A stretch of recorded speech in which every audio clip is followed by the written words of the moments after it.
Welcome to Montreal Rocks. And today we are speaking with Victoria Anthony, someone from Vancouver, BC. Thank you so much for being on the show, Victoria. Thank you for having me. I'm very excited. Well, excited is one word to explain what's happening around you because a lot of things are happening in your life. And we're going to get into that very soon, including a brand new video that's kind of blowing up right now. Uh, I could say that you're on fire, and that would be literal because you are almost in the Yep. video.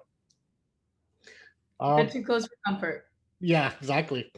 But before we get into that, I like to always start with the origin story. I want to kind of figure out, where you came from and kind of work our way up. So oftentimes we grow up listening to our parents' music, but at some point there's a song or a band that we kind of hear that unlocks this new musical influences, like a new universe for us almost.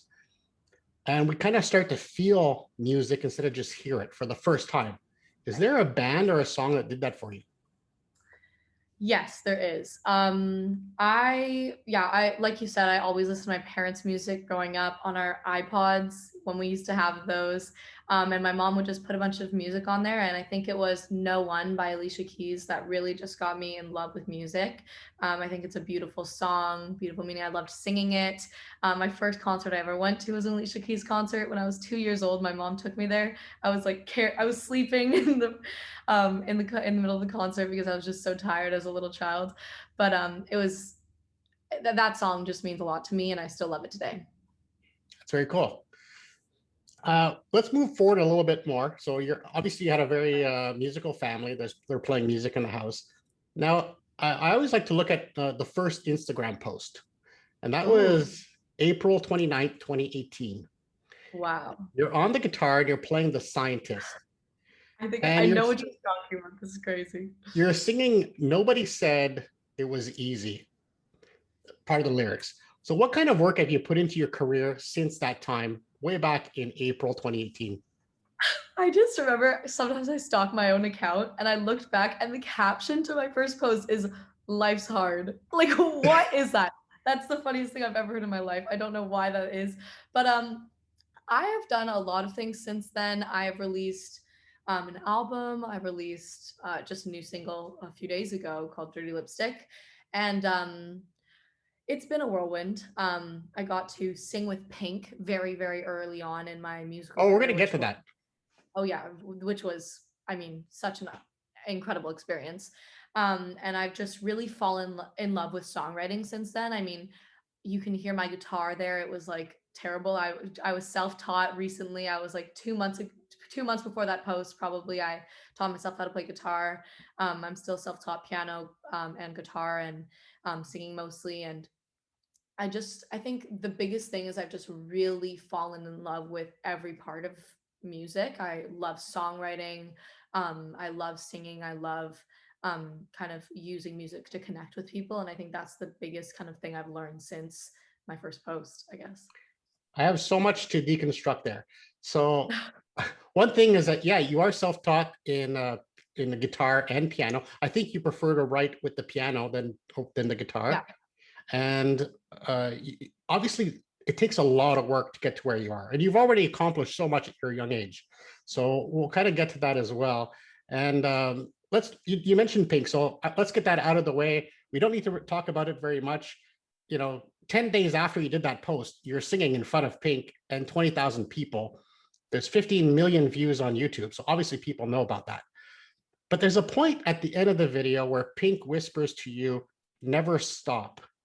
Hmm. When does that whisper show up again in your life, in your little ear there? Wow, that is But such a never thoughtful give. question. When does that her advice kind of show up in your life over and over again?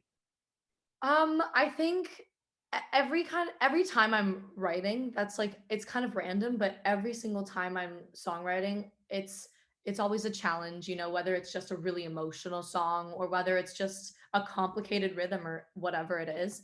I kind of always get somewhat defeated because it's like, oh, I just like you like it's so fulfilling once you get to that finished place with the song. And every part along the journey is as well, but it's just like it hurts sometimes. And I think those are times where I just really say to myself, like, just don't stop, like finish it because it's going to mean something to you. And It's just a really beautiful process. So I think times like that, and I think just times like before I'm gonna go perform, because it's always a bit nerve wracking, you know. Um, I mean, I haven't really been able to perform that much because of COVID, but whether it's even just online performances, I always say to myself, like, you know what? People already expect that you're going to perform right now because you've told them you are. So it's like you either don't show up or you just go do it and try your best. And so I think that's just another case where I'm just like, just go for it. You know, what's the worst that can happen? I mean, there are many worse things that can happen, and I'm just going to pretend that they're not going to happen.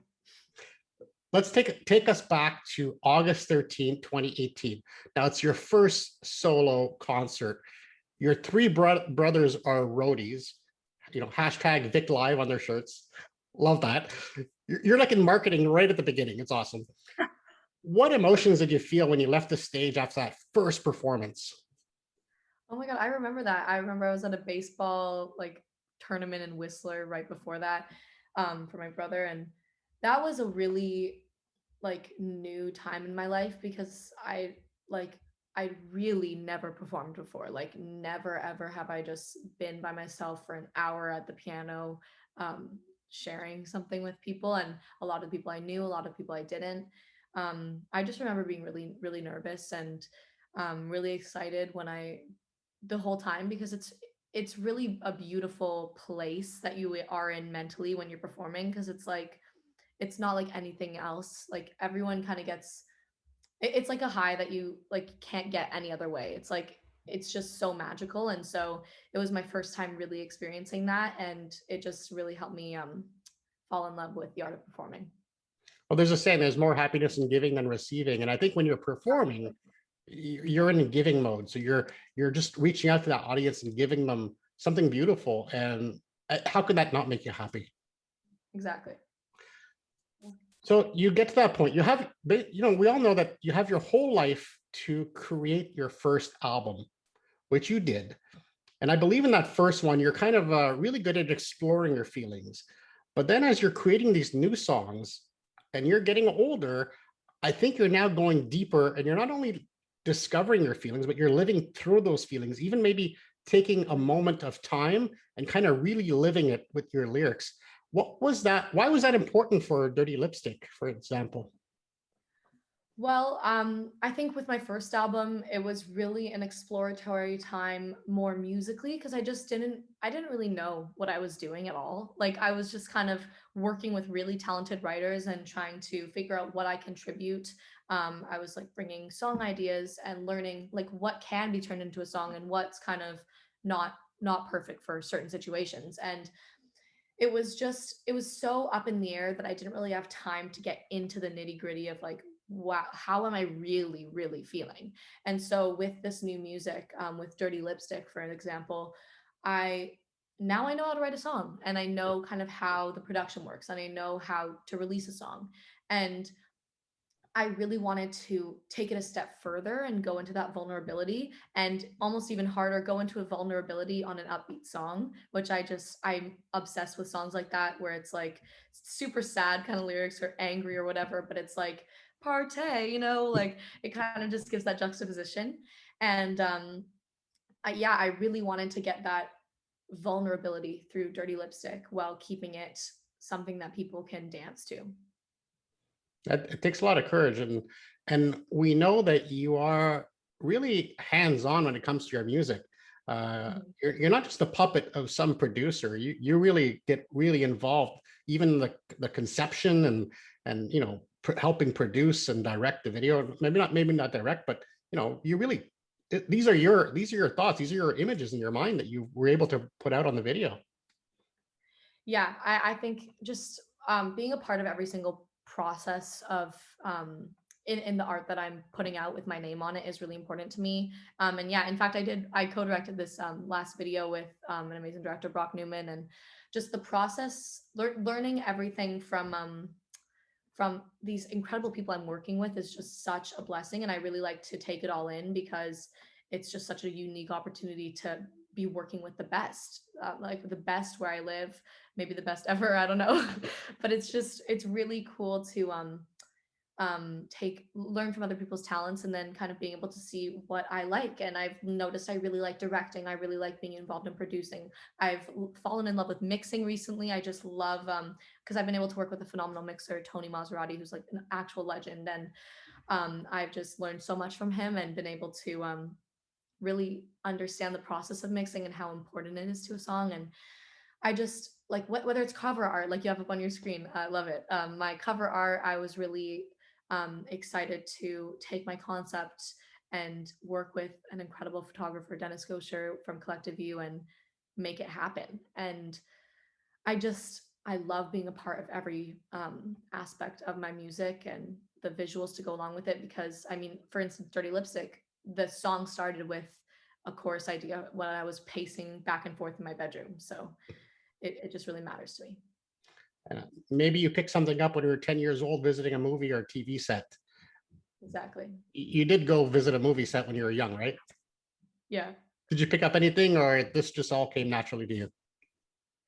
I think there have been so many things in my life that have really given me some lessons that have helped me along this musical journey. For instance, I used to do a musical theater summer program when I was younger. I did it for like 5 years, and it was like quite the organization. It was incredible. It's called Gotta Sing, Gotta Dance, and we would like do like 12 numbers. We would be singing, dancing, acting, and it was just like such an incredible performance, like learning opportunity. And I think that's just one of those things that really shaped me as a performer and as a lover of music. So I'm definitely seeing an evolution. It's getting a little bit more rockier too, as well. I did listen to your older stuff, Breathe Underwater. It gave me goosebumps. I got to say, it's very rare a song gives me goosebumps these days, but it's a crazy song. And I like the way that it talks about, you know, doing the impossible, like almost like a superpower of breathing underwater. Is there a time when you felt that your inner strength surprised you, even at your young age?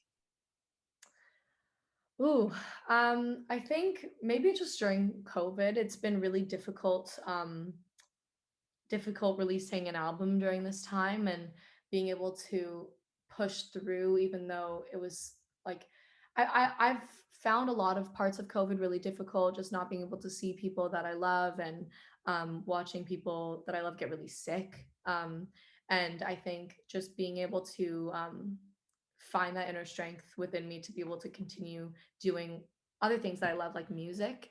That's been really helpful. And I think music has almost been that superpower for me, and been able to give me the just the motivation and the strength that I need to persevere through times like this. And to never give up. Never give up. What's the link between music and color? Ooh, that's very interesting because I like always see songs as colors. Like for instance, Breathe Underwater is blue to me. My song Gotta Get Up is green. Real Life is orange. And Dirty Lipstick is red, as you can see on the album cover. Um, I don't know what it is, but it's like every time I hear a song, I see a color, and the aesthetic of the song is like really apparent to me right away. Whether it's like, and for Dirty Lipstick, that like everything I saw right away was like leather, lace, like mirrors, and that's kind of why the album cover is that way. And obviously lipstick, Mhm. it says it right there in the title. And the And classic red, obviously, absolutely, the as I aesthetics would just know kind because I wear lipstick all the time. I'm like, yeah. of course. But yeah, the aesthetics just it's a weird thing. It's like songwriting in a sense where it's just kind of like it magically appears, and the idea comes and you can just grab it. I think that's probably why your videos have this appeal to them, because you are a person that's very visual, and just because of that, so you're able to capture that. And it's really great to see the way your creativity is coming to life on the screen. Thank you. Something else I want to talk about: the number 8, important number for Yeah. you, and it's Oh my the gosh, I number feel of like you're like balance. inside my brain right now. This is I stressing do me out. Okay. I do my research. Oh Uh, wow. It's the number of balance and harmony. So, as a young Really? woman, where do you see the need for balance and harmony in the world today? Oh, wow. I mean, maybe just the entire world. I feel like everyone's all stressed out all the time. I mean, people are stressed out rightfully. There's a lot going on. There's racial inequity, there's gender inequity, there's so many things that are kind of holding people back that they just don't deserve. And it's systemic. It's in our governments, it's in our society, it's everywhere. And I think we just need to be more compassionate. I like that sounds so like, let's just put a band-aid on this, but it's like I think the root of certain things and the route to get to a place of change is really just listening to people because like what would I know about black people's struggles? Nothing. But when I listen to black people and hear about what they go through on a daily basis and when I do my research and things like that, that's when you can actually learn and become a compassionate person because you would never just like no one expects you to know about someone that you've never like gone through their struggles. It's not it just wouldn't make sense. And so I think if we're more compassionate and start caring about um like really trying to live through other people's shoes, we can start feeling like their problem is our problem. And I think that's something that's really helped me just as trying to be an ally in different aspects of life is to just try and like everyone's problem is everyone's problem. We're so much more connected Yeah. than we are separated. And I think that balance comes when we start like really leaning into our human nature, which is compassion and is community. No matter what some people try to tell you, it's not survival of the fittest. I mean, it is kind of, but it's more like survival of the community. That's why us humans have gotten so far. It's because we are community and we care about each other and we communicate. And I think that's just really important. Sorry, I went very far on the number 8 there, but No yes, I problem. do. And sometimes we need to tear the band-aid off. That's the hard part. You know, sometimes there's a little pain involved, but once you do it, you can really get to understand maybe a culture or a people better. And then we can, like you said, offer compassion. A very mature answer. I thank you for that. You once received some advice to be unique and be yourself. If you can reduce the essence of Victoria Anthony into one word, what word would that be? I would say passionate. And the reason is because um I just think like I can be very neutral in many cases, but when I care about something, I really care. Whether it's my music or social justice issues or my family or whatever it is, it's like if I'm passionate about something, that is all like it's one of maybe 3 things that I only care about. Like I put every my all into things that I put my all into things that I'm passionate about, and therefore I think like I'm just a very passionate person when I am passionate about something, if that makes sense. It's a good answer. Now it comes the fun part. I normally play a game called Fantasy Rock Band. You probably heard of fantasy sports. I'm not a sports guy. I like Okay. music. Uh, I thought of changing it up for you. So instead of creating this perfect rock band, let's kind of just take a scenario, and I want to find out what your answer is. So you're Okay. playing your first Rogers Arena tour. You've already played that arena, but you're playing it.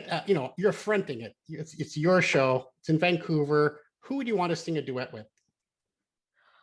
Taylor Swift. 100% Taylor Swift. All I ever think about is Taylor Swift. I would love to sing with Taylor Swift. That would be like my dream life moment in the world because I just look up to her so much as a songwriting um inspiration and just as a person. I think she's just a genius. Prepare for a dad joke now. That was a very swift answer. I love that. Boom. That really good spot. What's up?